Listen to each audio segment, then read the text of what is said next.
Tricia Baily, COO, Missing Children Society of Canada. I was about to ask you, how has it evolved over the 2.5 years that you've been with the program, but we've seen it. This is incredible.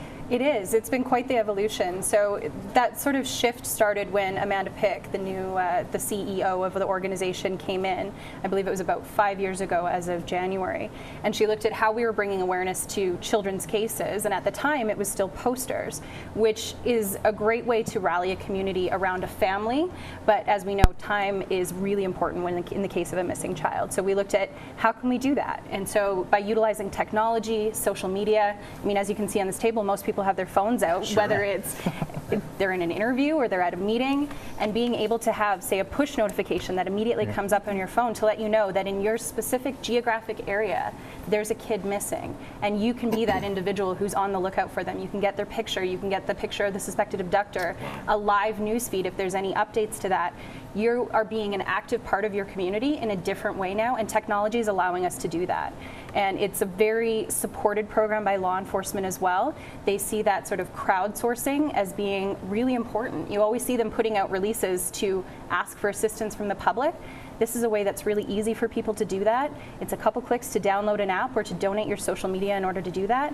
And you can be an active part in your community and an active part in keeping them safe. It really is amazing now because it is so quick and instant. And you even go on Twitter and everyone is involved in it, and it is so instant. But we have a video question sent in for you. Take a look.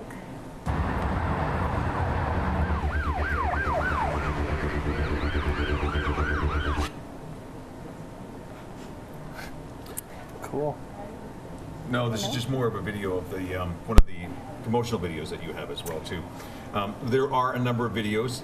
And when did it makes sense. You go from the cartons for milk. It makes sense that you have evolved.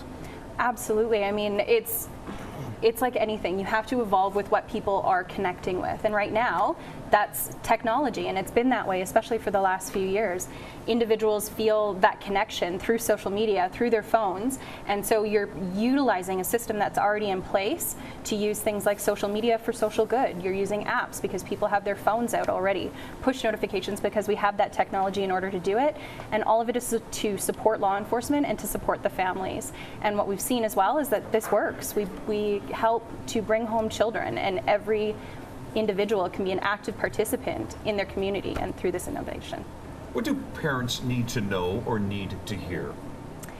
In relation to kids going missing? Yeah.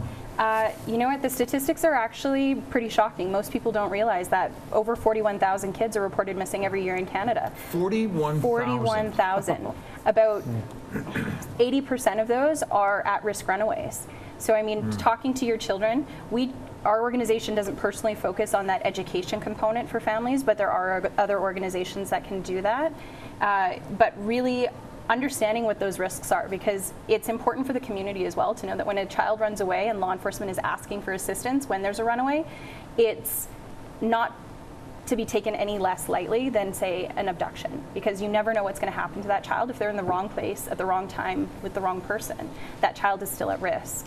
So it's just being aware and being proactive as well. So doing things like downloading your phone or these apps, being a part of it, because what we'd like to create is a place where a child doesn't go missing, because you can't take them, because everyone's going to have that image instantly on their social media. You don't have that time, you don't have that anonymity, and hopefully one day it'll work as a preventative method.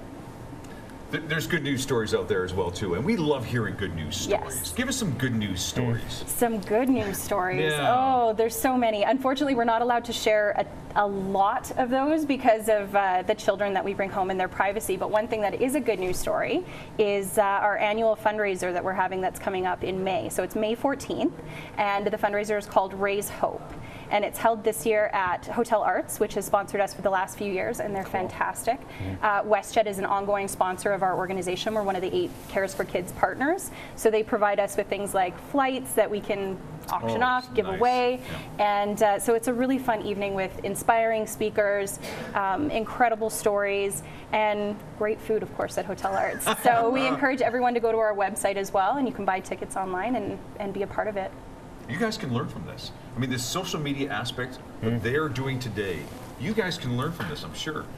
some of the things that Tricia is talking about, Jeremy, wouldn't you say that there's...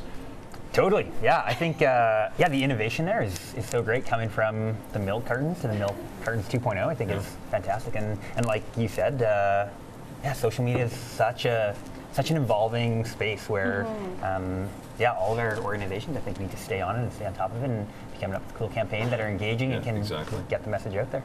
Tricia, great to have you on panel this morning. Tricia Baily, COO, Missing Children Society of Canada. And again, if you'd like to find out more, www.mcsc.ca. mcsc.ca. Yes. Good stuff.